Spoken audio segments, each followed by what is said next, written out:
Level 1. The Turai, the private. You are 18 years old. In most countries, 18 means college applications and first apartments.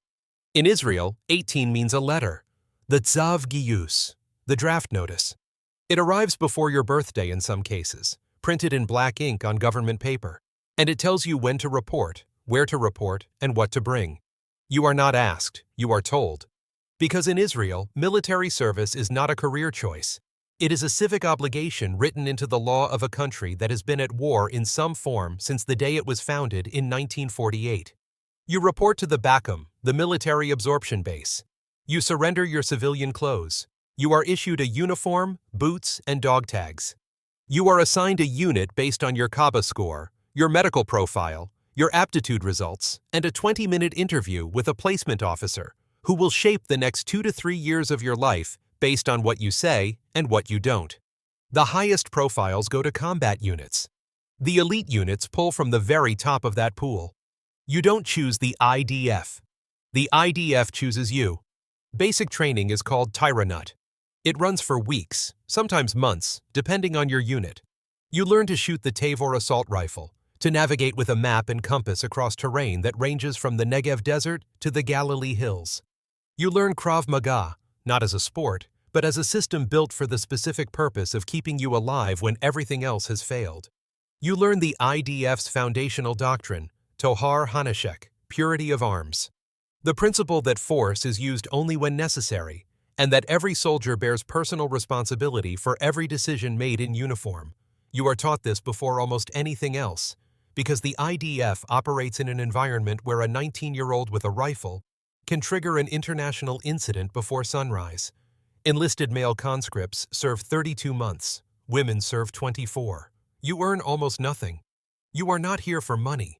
You are a Turai, a private, the lowest rank in an army built on the premise that every citizen is a soldier and every soldier is a guardian. Everything starts here. Level 2. The Samal, the sergeant. You have been promoted. You lead a Kita now, a fire team of 4 to 6 soldiers who look to you in the field and in garrison. You are 20 years old with more daily responsibility than most civilians carry at 35. You've completed your first operational posting. For infantry, this means real patrols in real contested areas. The West Bank cities of Jenin, Nablus, Tulkarm. The border perimeter with Gaza, where the threat assessment changes weekly and where female surveillance soldiers, the Tatzpitaniyot, once watched Hamas operatives train and dig positions for months before October 7, 2023. Their reports disregarded by officers above until the morning the fence came down. You've stood checkpoints where every vehicle requires assessment.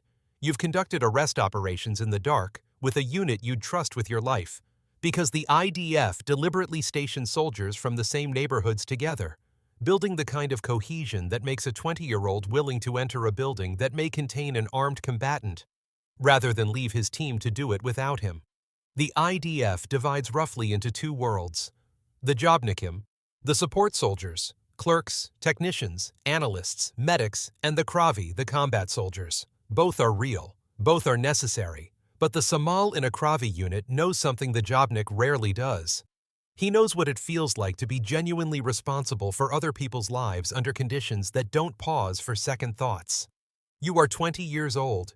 You carry the rank of a sergeant and the weight of a small team. The weight is disproportionate to the pay grade, and that disproportion is intentional.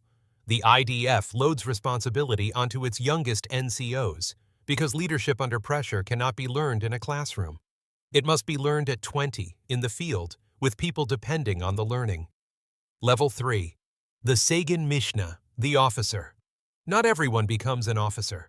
The IDF identifies officer candidates through the Jibush, a multi-day selection process held at the Wingate Institute, and various army bases that tests physical stamina, willpower, leadership under stress, creativity, honesty, and the ability to function when the body has been pushed past the point where the mind normally tells it to stop. The Gibush for Sayaret Matkal, the IDF's premier special operations unit, lasts 5 days and breaks the majority of candidates who attempt it.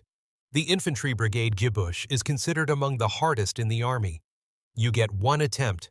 If you drop out or are injured, you do not get another chance. You passed. You attended Bahad 1, the officer training school at Mitkin Atom Base. You graduated as a Segen Mishne, a second lieutenant. You command a platoon of 30 soldiers. You are 21 or 22. Your platoon sergeant has more operational experience than you, and the relationship between your authority and his knowledge is the engine that drives IDF small unit effectiveness. The smart officers listen. The ones who don't learn it the expensive way. The IDF's operational tempo means your unit can be called to respond to a security incident on 4 hours' notice. Your soldiers can move from a training base in the south to a forward position in the north because Hezbollah has fired rockets and the cabinet has authorized a response. The decision flows from the general staff to the regional command to the brigade to the battalion to you, the platoon commander on the ground, the one whose soldiers are actually in the streets or the tunnels or the positions where the response happens in real time. Some of your peers went through the Jibush for elite units, Sayeret Matkal, where initial training lasts 22 months. The longest in the IDF except for pilots and naval officers. Shayatet 13, the naval commandos, whose 4-day Gibush has a completion rate that makes the infantry Gibush look accessible. Duvdevin, the Mistaravim unit, whose operators conduct undercover operations disguised as Arabs in urban areas, and whose real identities are never publicly disclosed. These are the units that carried out Entebbe in 1976, extracting over 100 hostages from Uganda. The units whose operations are still classified decades after they happened. You are 22. You hold a commission. You make decisions that most people never make at any age. The weight of those decisions is the cost of the rank, and you pay it without being asked, because that is what the commission means. Level 4. The Sgan Aluf, the lieutenant colonel. You command a battalion, 800 soldiers. You have been in the IDF for 16 years. You have deployed multiple times. You fought in Gaza or Lebanon or both, and the operations had code names that appeared in international headlines and had outcomes still being debated by military analysts, human rights investigators, and the families of the people involved. You carry those operations with you, not always as trauma, sometimes as clarity, always as weight. Promotion to your rank required the approval of a major general and the IDF's manpower directorate. The pyramid narrowed severely on the way here. Most officers who enter the system never reach lieutenant colonel. The ones who do are not simply the most experienced. They are the ones whose fitness reports, operational performance, and capacity for judgment under pressure consistently placed them above the ones beside them. The IDF's battalion commanders are among the most operationally tested officers of equivalent rank in any military on Earth, because Israel has not had a generation of true peace. Every 15 years there is a full war. Every year there are operations. Every month there are incidents. The battalion commander is the rank that sits closest to the actual fighting, while still being inside the command structure that shapes how that fighting is conducted. You know your officers by name. You know who will hold under pressure and who will fracture, because you have watched them under real conditions and adjusted accordingly. You attended the IDF Command and Staff College. You think in operational terms now, not tactical ones. Your soldiers are not abstractions. The lance corporal who joined 6 months ago. The sergeant whose wife just gave birth. The captain who lost a close friend in the last operation and has not fully processed it yet. You know them all. The sergeant major of a battalion in any military will tell you the same thing. The distance between a colonel's office and a private's bunk is a distance that only a senior enlisted man can bridge honestly. Your job is to make sure that bridge is never needed, because the distance was never allowed to grow in the first place. Level 5. The cycle. Right now, somewhere in Israel, a 17-year-old is opening an envelope, the Tzav Giyus. He has known it was coming since he was old enough to understand what the army means in a country where the army is not separate from the society, but woven into it at the cellular level. His father served. His mother served. His older brother finished last year and left for South America with a backpack, and 2 years of compressed experience and no plan except away for a while. The 17-year-old reads the date on the notice. He calculates the weeks remaining. He thinks about which unit he might get, about his Kaaba score and what it means for his placement. He thinks about the Jibush, whether he will attempt one, whether he will pass.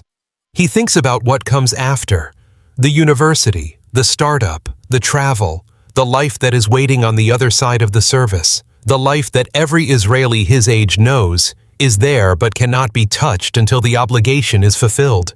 He does not think yet about the weight of standing a checkpoint at 3 a.m. in a city where the threat is real, and the faces in the cars require reading. The weight of commanding soldiers younger than himself into positions where the difference between a good decision and a wrong one is measured in seconds and lives. The weight carried by the lieutenant colonel, who has been inside Gaza and knows things that cannot be explained to anyone who has not been there, and who has learned not to try. The 17-year-old reports on the date printed on the notice. He surrenders his clothes. He is issued a uniform, boots, and dog tags, and the IDF, the army of a nation that has never known a full generation of peace, reaches out and begins the process of making him something harder and more capable and more burdened than he was the day he walked through the gate. Because that is what the country requires. And in Israel, what the country requires, the people provide.